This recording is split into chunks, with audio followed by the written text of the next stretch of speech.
Hi, my name is Melissa. You might know me as the Sunshine State Traveler, and today I'm going to be doing this Grill Gazebo. I actually purchased this a year ago, and I left it in the box because we had our grill somewhere else, and it was one of those to-do things that we wanted to build it and move everything over here, but we did not do it last summer. So we finally got around to building this over the spring.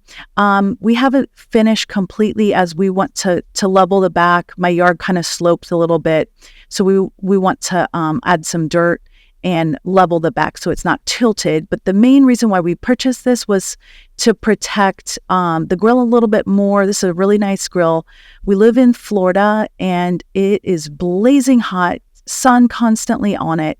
So we wanted some shelter for the grill, and we also wanted shelter if it's raining, because we like to grill out in the summertime and it rains all the time in Florida in the summer.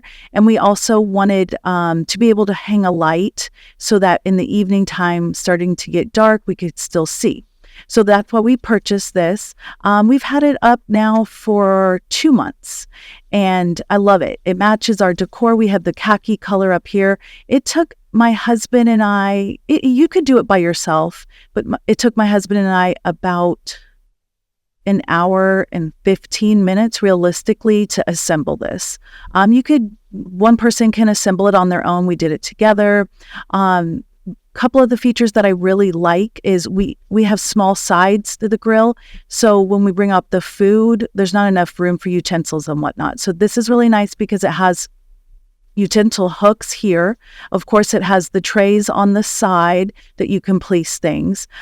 This is really cool. It comes with a bottle opener. Love that. So you could open up your beer, whatever it is that you're drinking. But this is it. I love it. It protects the grill. It protects my husband when he's grilling out. I think it looks really nice too.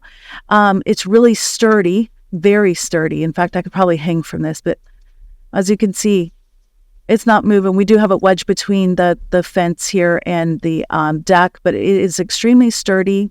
I love it. I think it's great. I give it 5 stars. I thank you for watching.